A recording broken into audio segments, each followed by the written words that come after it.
l'erreur à éviter, c'est d'être assez souple quand vous êtes face à la clientèle. C'est à vous de montrer que votre idée est sérieuse. La limite que je constate au niveau de l'entrepreneuriat afro-descendant au niveau du Canada, c'est le fait de croire que l'entrepreneuriat, c'est un chemin assez facile.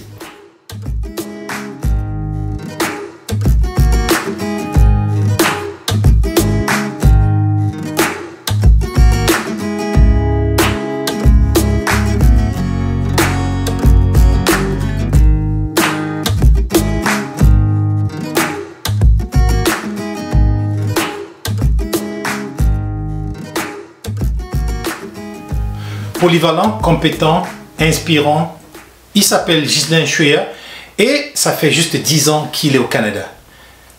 Aujourd'hui, à la tête d'un organisme qui s'appelle Splendid Bees, il parvient à accompagner des entrepreneurs au jour le jour. Ne dit-on pas que la réussite personnelle apparaît comme étant la condition de s'épanouir? Nous allons donc parler aujourd'hui avec Ghislain pour comprendre ses aspirations, sa vision et surtout ses défis. Monsieur Ghislain, bonjour et bienvenue sur notre plateau de l'émission Flamme Entrepreneuriale. Comment vous allez? Je vais très bien, Florent, et merci pour cet accueil chaleureux. J'ai tenu à me déplacer pour venir toucher du doigt Diaspora Interaction et te rencontrer, toi le PDG, afin que nous puissions échanger sur nos différents projets, un partenariat afin de faire évoluer nos entreprises et notre réseau. En quelques mots, comment Ghislain se retrouve au Canada et comment s'est passée votre intégration? Je me retrouve au Canada parce que j'étais à la recherche de l'excellence, de la perfection, et mon pays n'a pas pu m'offrir ce que je souhaitais avoir, donc j'ai décidé d'immigrer au Canada. Et quand je suis arrivé, j'ai compris immédiatement que pour faire sa place, il fallait se développer dans le domaine entrepreneurial. C'est ainsi que j'ai décidé d'abord de prendre une petite formation en comptabilité pour m'intégrer d'abord dans un poste d'emploi. Et quand je me suis intégré, je me suis inscrit au HEC Montréal pour suivre mon parcours de comptable afin de devenir CPA. Et par la grâce aujourd'hui, je suis comptable professionnel agréé. Félicitations. Et pour moi, l'intégration a été assez facile et rapide. Au regard des entrepreneurs d'aujourd'hui, selon vous, quelles sont les 5 clés de réussite pour un entrepreneur et les pièges à éviter? Je vais d'abord commencer par les pièges à éviter. C'est déjà de se lancer dans l'entrepreneuriat en pensant qu'on est dans un monde de bisounours où tout doit évoluer de façon simple. Donc, premièrement, il faut mettre sur pied l'analyse stratégique parce que ça va vous permettre de mieux canaliser votre vision et surtout d'anticiper sur les différentes difficultés que vous pouvez avoir.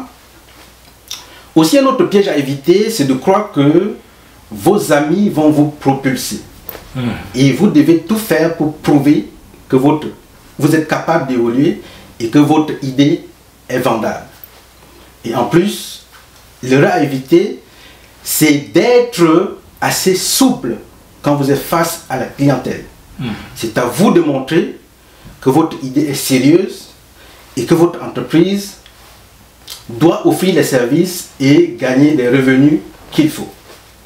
Quels sont aujourd'hui les défis que vous avez rencontrés?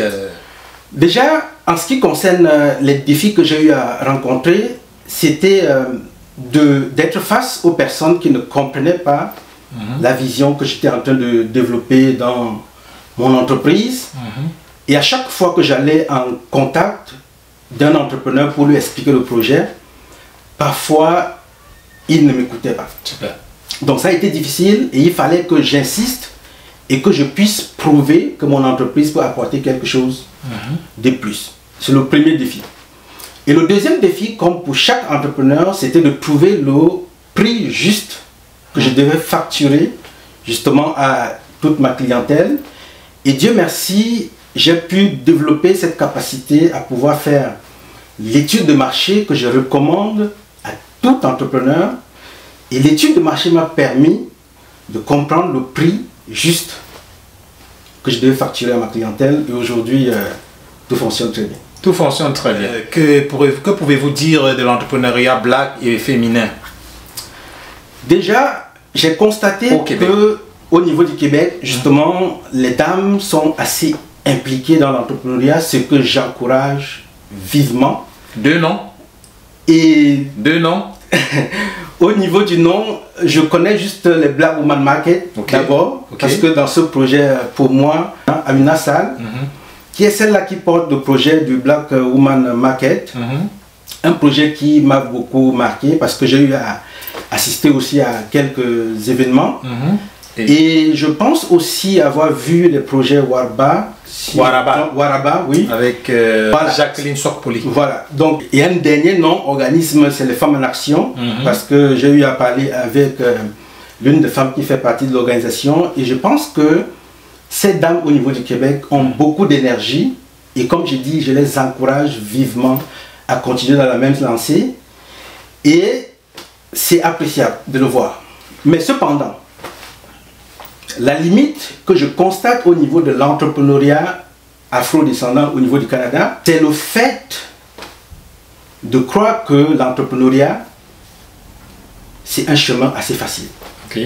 L'entrepreneuriat n'est pas facile, dans la mesure où vous devez vous substituer en comptable, en fiscaliste. Vous devez en fait développer des compétences plurielles pour être en mesure de bien diriger le bateau que vous avez embarqué. Parfait. Et si vous n'êtes pas sérieux, j'insiste encore sur l'analyse stratégique, j'insiste encore sur l'étude de marché. Si vous ne faites pas ces éléments essentiels, alors je pense que vous courez directement droit vers la ruine. Et c'est la raison pour laquelle nous constatons aussi que dans le projet ou dans l'entrepreneuriat afro au niveau du Québec, nombreux sont les entreprises qui ferment boutique après 6 mois, après 1 an, justement parce que ces entrepreneurs ne prennent pas le temps de porter une vision qui doit être maintenue contre vents et marées. Pas de planification stratégique, l'échec est presque à votre porte. Un mot de fin à ceux qui écoutent.